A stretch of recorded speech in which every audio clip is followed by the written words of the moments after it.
Hello, and welcome to Classroom Closet. My name is Reg, and on today's episode, we are going to take a look at Sources of the Western Tradition, 6th edition, Volume 2, From the Renaissance to the Present.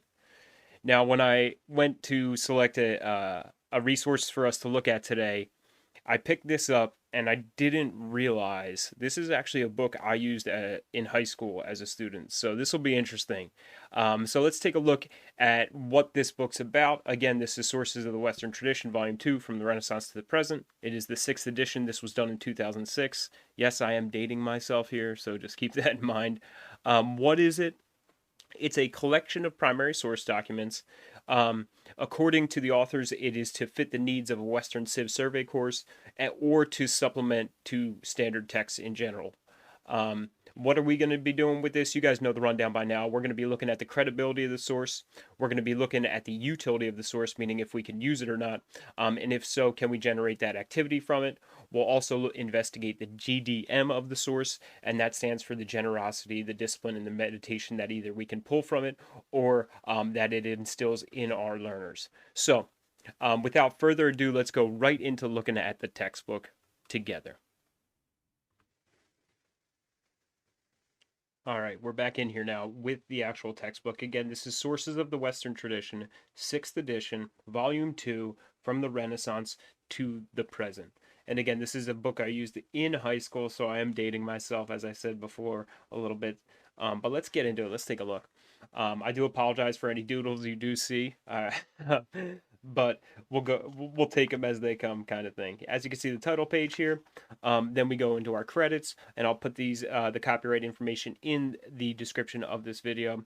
Again, the copyright is of 2006 by Houghton Mifflin Company. And then it goes right into our contents, and the contents are kind of short and sweet here in the sense that they only have a little bit before they go right into the actual parts themselves. So nice to have that. We have a thematic content, a preface, a prologue, an introduction to the text, and then it goes into each part of the text. Part one, chapter. That's nice. It's nice how it's broken up like that. Also, if we determine that we can only pick and choose from this source, it's nice to have the not only era or time period breakdown, but also the thematic breakdown. So, for example, if you're trying to trace religious concepts from the early inception to their later translation or interpretation, it's nice to have these primary documents laid out for you in a thematic way as well. Always good to have, checking some boxes on our positive front, and adding to the credibility and utility of the source. So it's always good to see that. We'll see how they execute some of the sources in a second, but before we get to that, let's take a look here. We got the preface, and this is, again, might not be something we read all the time, but it's always good to have to refer to when we have a question in terms of presentation of content. It's also great to note that the author recognizes that this is they carefully selected it and edited these sources to fit the needs of that Western survey course, and to supplement to standard text. So as a teacher, if you have a standard textbook and you have this sitting in your closet, this might be a nice supplementary material, and a great way to incorporate primary documents as well. So it's good that we have this note from our authors here, a little preface, so on and so forth. And then here's a really good note too. The shame of it is it's not more visually engaging. But the reason this is such a good note is examining primary sources as a student, you're like, why am I doing this sometimes? Like, why am I going back to it? So the fact that they give it context, the authors give it context, not only from a student perspective, but also a humanist perspective, it seems, and how to examine and why we're examining an eyewitness's, personal account or in some cases personal bias. And it also ends with some questions of consideration.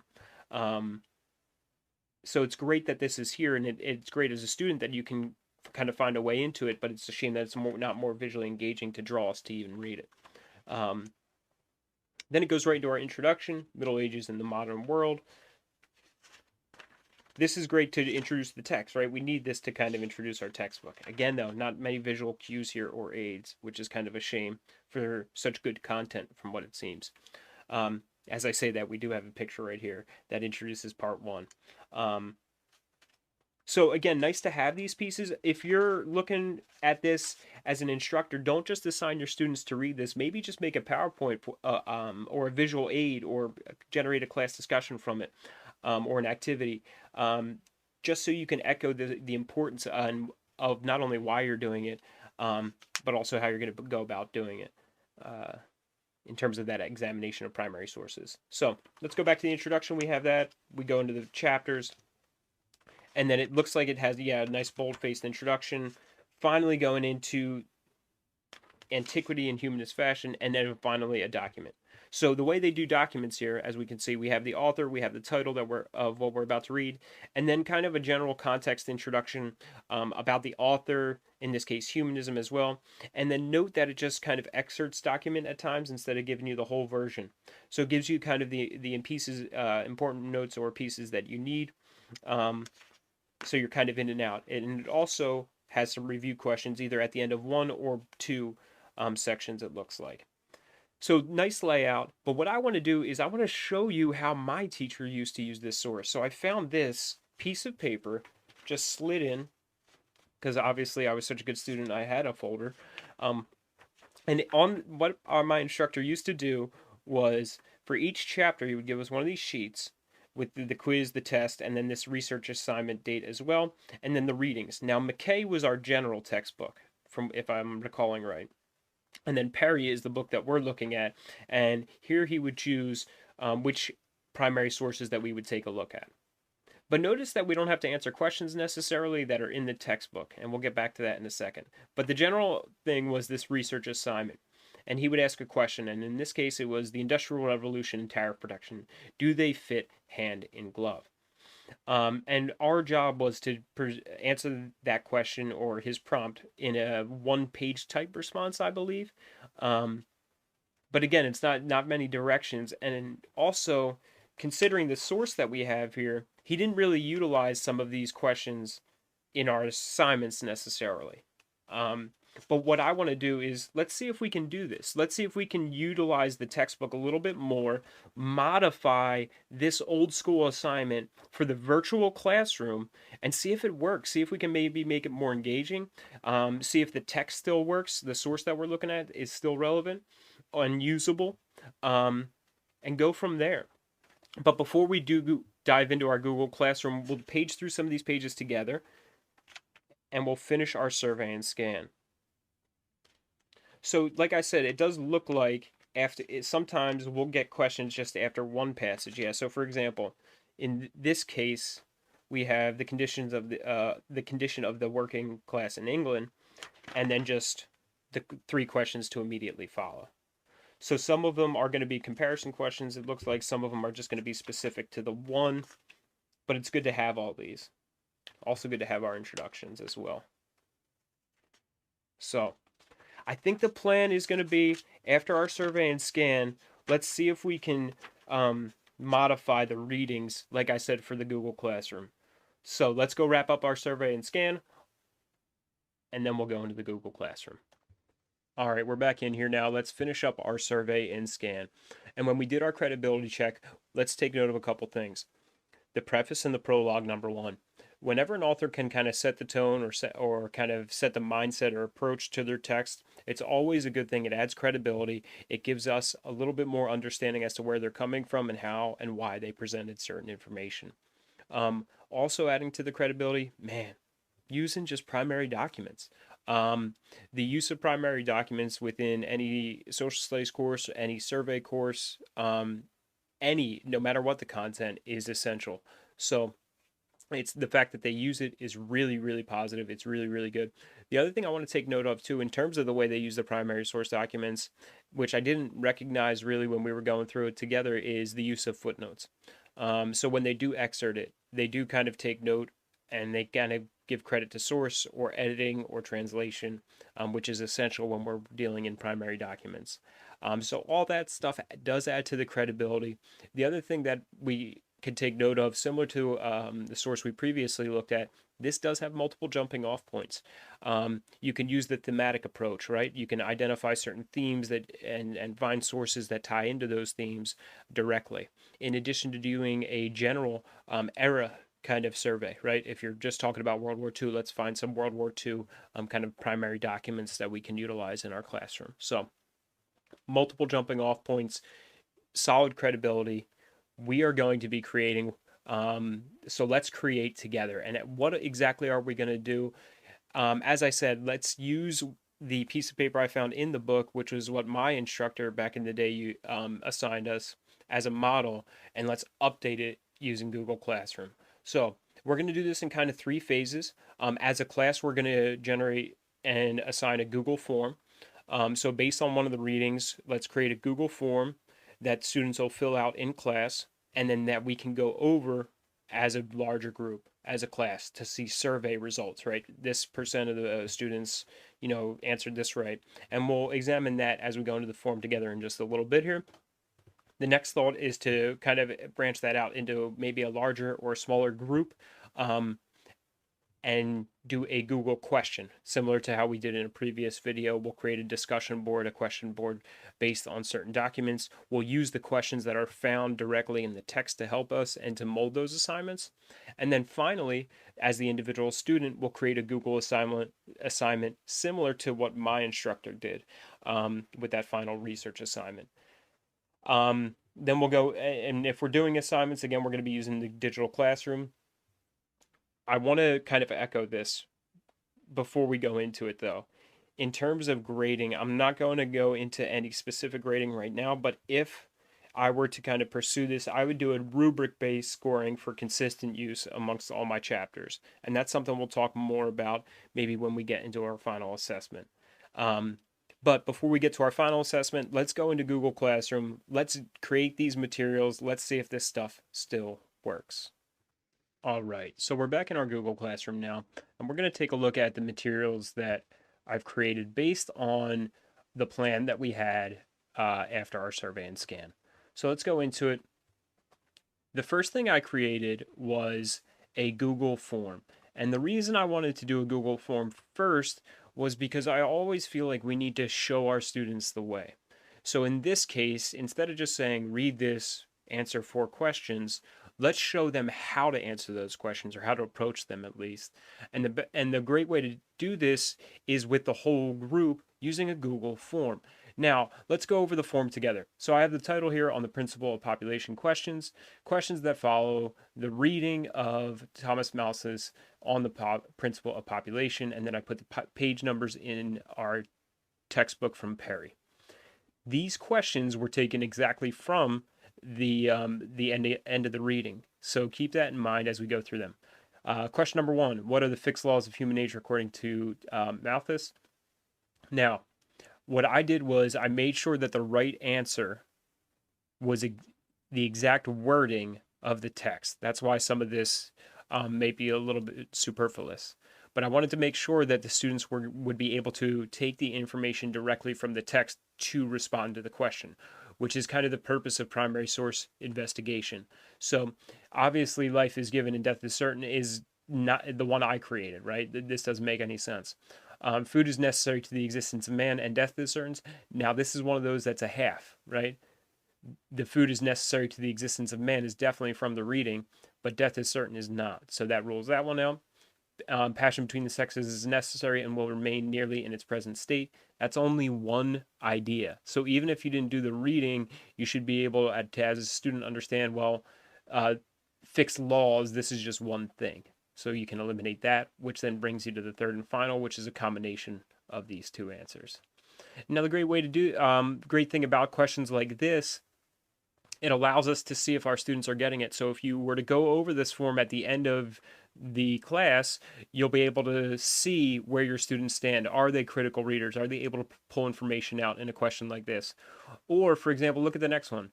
How did the power of population growth compare with that of the means to increase food?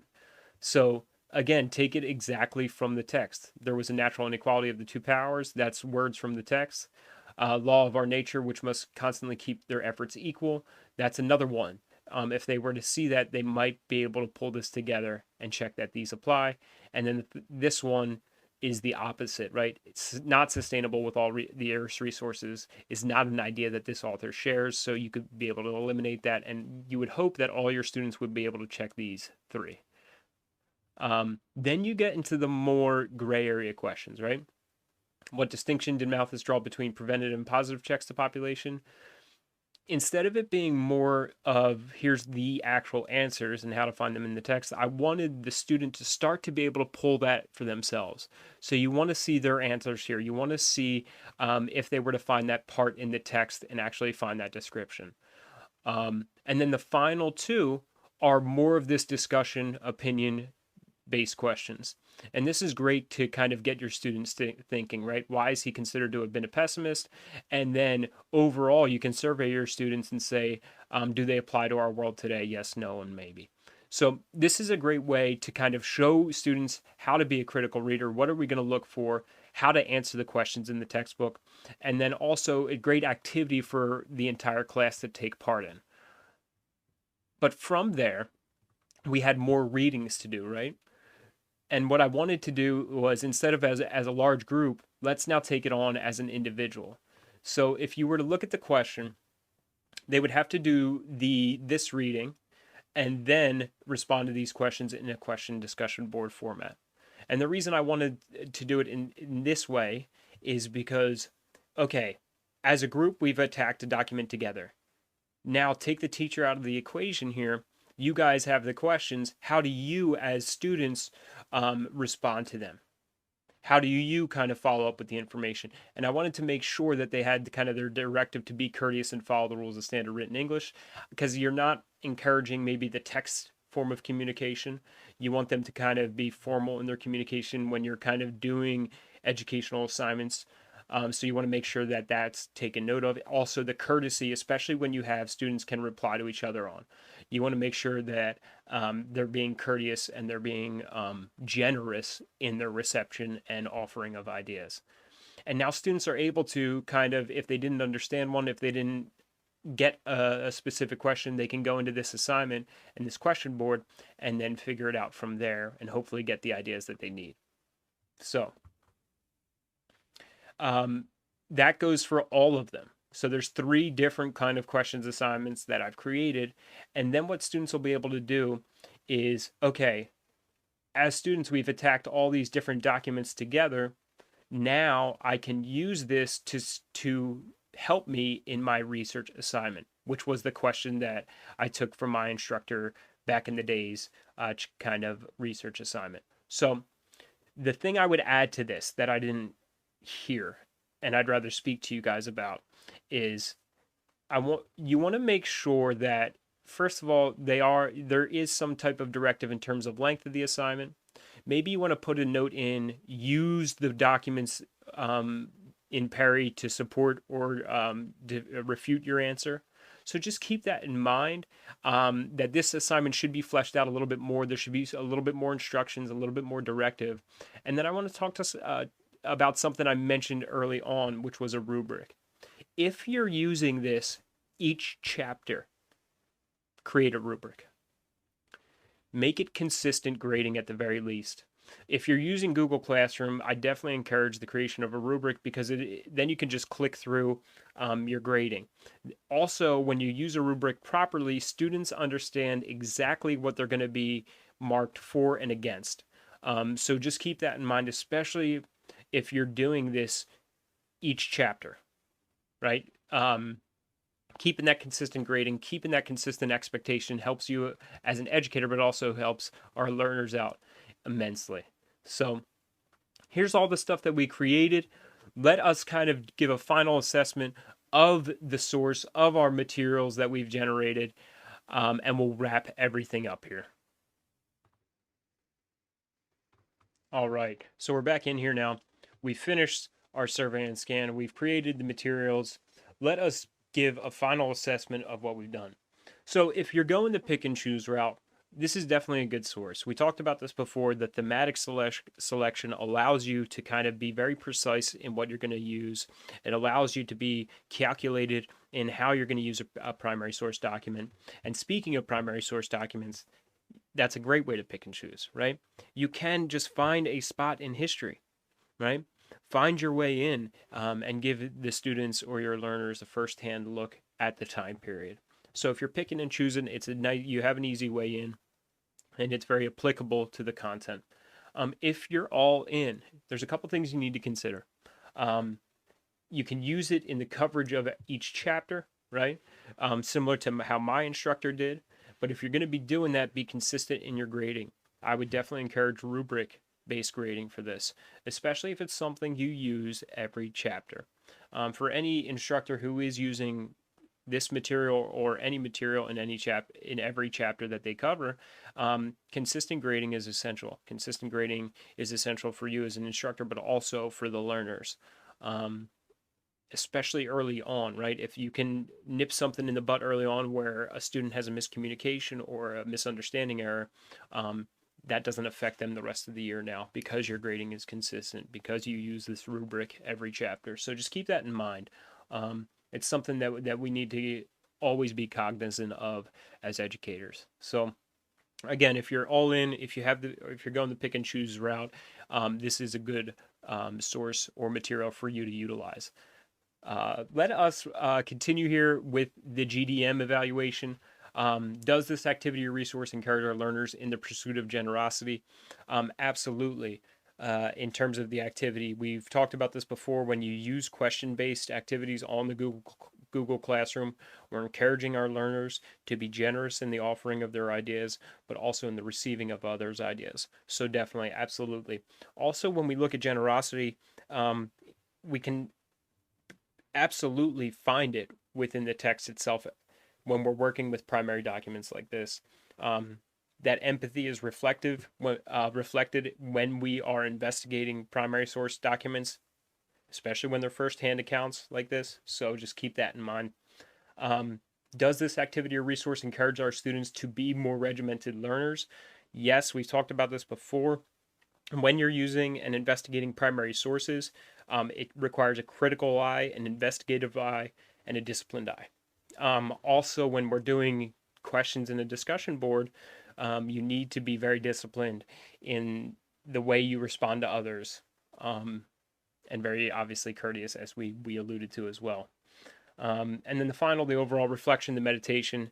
Yes, this kind of checks that box as well. Whenever we're digging into the past, looking at primary documents, understanding relationships, being investigative like this, it's meditative, it's reflective. And hopefully our students will be reflective in our activities as well. When you see us, the responses to questions, it should make you think, it should make you reflect a little bit, especially if it ties into the content properly. The other thing I want to mention, in terms of the GDM, is the survey that we created. Generosity, discipline, meditation. When you're doing a large group survey review, for example, and looking at other people's answers, looking at anonymous survey results, for example, that's an activity that definitely hits these buttons in a lot of different ways. So keep that in mind. If you're going to be using Google Forms, it's a great kind of large group survey of a certain concept or a certain idea. And it's a great way to institute these foundations or these pillars of education. So awesome stuff. Let's talk about moving forward very quickly. We always need to mention this. If you're using the source, whether you go pick and choose or whether you go all in, always consider your standards integration. Then how are you going to integrate it to your curriculum potentially? And then from there to an individual lesson. So always keep those kind of in mind, no matter if you're going all in or if you're picking and choosing. So thank you all again if you've made it this far. Thank you again for watching. I really appreciate everyone who's taken the time to come check out these videos. If you want more resources, if you want more information, again, our Google Classroom is open, so feel free to join. And I will see you all next week when we go back into the closet for another educational resource.